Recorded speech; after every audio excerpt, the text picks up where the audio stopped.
امریکہ اور ایران کی جنگ میں شدت آتی جا رہی ہے اور دونوں ایک دوسرے پر تابڑ توڑ حملے کر رہے ہیں، لیکن ایک بہت بنیادی فرق ہے۔ امریکہ جب ایران پر حملے کرتا ہے تو وہ بہت سے مقامات کو نشانہ بناتا ہے، لیکن ایران جب امریکہ کے مفادات پر، امریکہ کی فوجی تنصیبات پر حملہ کرتا ہے تو بہت ہی پریسائز حملے کرتا ہے اور بڑے پیمانے پر نقصان پہنچاتا ہے۔ مختصر حملوں میں بڑے نقصانات کی وجہ سے اس وقت امریکی حکام بہت زیادہ پریشان ہیں۔ ایک کوئک ریویو لیتے ہیں اور دیکھتے ہیں کہ آج امریکہ نے ایران میں کہاں کہاں حملے کیے اور ایران نے امریکہ کے کن مقامات کو نشانہ بنایا اور اس کو کتنے بڑے پیمانے پر نقصان اٹھانے پر مجبور کیا۔ میرا نام اظہر علی خان ہے اور آپ دیکھ رہے ہیں آج کی بات۔ امریکہ ایران میں گزشتہ رات حملے کرتا رہا، مختلف جگہوں کو نشانہ بناتا رہا، فوجی تنصیبات کو مختلف اہمیت کی حامل جگہوں کو نشانہ بناتا رہا، وہاں بمباری کی جاتی رہی اور کچھ ایسی کشتیوں کو بھی نشانہ بنایا جنہیں ایرانی پاسداران انقلاب کی سپیڈ بوٹس کہا گیا، لیکن بعد میں پتہ چلا کہ وہ عام سے انسانوں کی،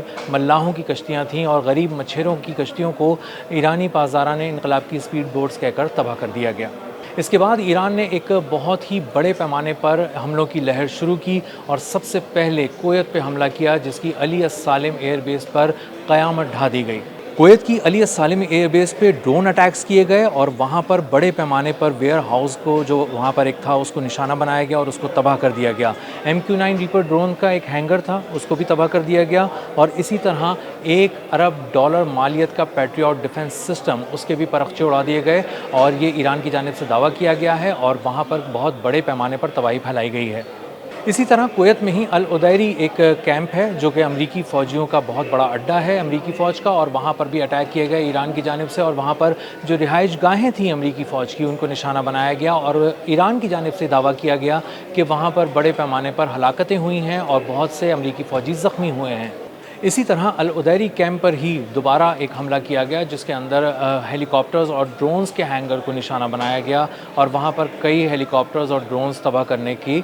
دعویٰ ایران کی جانب سے کیا گیا۔ اسی طرح العدیری کیمپ میں ہی ایک ٹیلی کمیونیکیشن ٹاور کو نشانہ بنایا گیا اور ایران نے کہا کہ یہ اس ٹیلی کمیونیکیشن ٹاور کے تباہی کا جواب ہے جو امریکہ نے ایران میں کیا تھا۔ کویت کے بعد ذکر کر لیتے ہیں اردن کا۔ جارڈن کی ایئر بیسز پر بھی ایران نے آج بہت بڑے پیمانے پر حملے کیے اور وہاں پر بہت ہی غیر معمولی نوعیت کا امریکہ کو نقصان پہنچایا۔ ایران کی جانب سے $1 ارب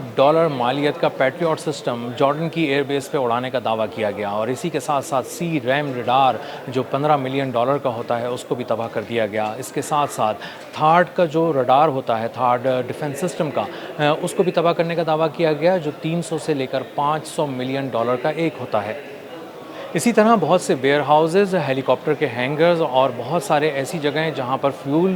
رکھا جاتا ہے، ایندھن ذخیرہ کیا جاتا ہے، ان تمام ذخائر کو بھی اڑا دیا گیا۔ کویت اور اردن کے بعد ذکر کر لیتے ہیں بحیرہ احمر کا، جہاں پر ریڈ سی میں 2 آئل ٹینکرز کو تباہ کر دیا گیا۔ حوثیوں نے یہ حملہ کیا، میزائل اور ڈرون اٹیکس کیے اور اس کے ذریعے انہوں نے سعودی عرب کے 2 آئل ٹینکرز کو، بڑے آئل ٹینکرز کو تباہ کر دیا۔ ایک کا نام انسیلیا تھا اور دوسرے کا نام لیلا تھا اور یہ سعودی عرب کا آئل لے کے جا رہے تھے جو ایکسپورٹ کی غرض سے روانہ کیا گیا تھا۔ آبنائے ہرمز کا تذکرہ کرتے ہیں جہاں ایک جہاز تباہ ہو گیا اور امریکہ بظاہر جو بہت سے حملے کر رہا ہے ایران کے خلاف، وہ ایران کی گرفت آبنائے ہرمز پر توڑنے میں مکمل طور پر ناکام نظر آتا ہے اور اب بھی ایران کا ہی کنٹرول وہاں پر نظر آ رہا ہے۔ مکمل طور پر آبنائے ہرمز بند ہے، جہازوں کی آمد و رفت رکی ہوئی ہے۔ ایران نہ اپنی مرضی سے کسی کو آنے دے رہا ہے، نہ امریکہ کی مرضی سے کسی کو گزرنے کی اجازت دے رہا ہے۔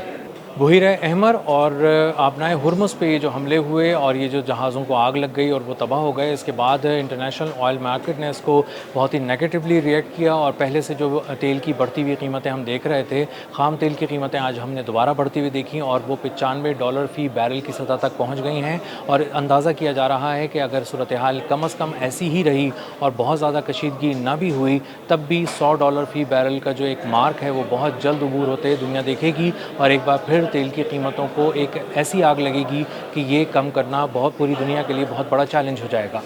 اسی کے ساتھ ساتھ ہم تذکرہ کریں ایران کا، تو ایران نے بہت دو ٹوک الفاظ میں امریکہ کو اور پوری دنیا کو پیغام دے دیا ہے کہ اگر ہمیں تیل کی تجارت نہیں کرنے دی گئی تو خطے کے کسی ملک کو ہم تیل کی تجارت نہیں کرنے دیں گے، پوری دنیا پھر تیل نہیں خرید سکے گی، یہاں سے ہم آبنائے ہرمز سے اور باب المندب سے تیل گزرنے نہیں دیں گے۔ اسی طرح ایران نے یہ بھی واضح کر دیا ہے کہ اگر اس کی شہری انفراسٹرکچر کو نشانہ بنایا گیا، اس کے توانائی پلانٹس کو نشانہ بنایا گیا، اس کے بجلی گھروں کو نشانہ بنایا گیا اور کسی طرح سے اس کے پانی کے ذخائر پر حملہ کرنے کی کوشش دوبارہ کی گئی ہوئی امریکہ کی جانب سے تو پورے خطے کے اندر اسی طرح کا جواب دیا جائے گا۔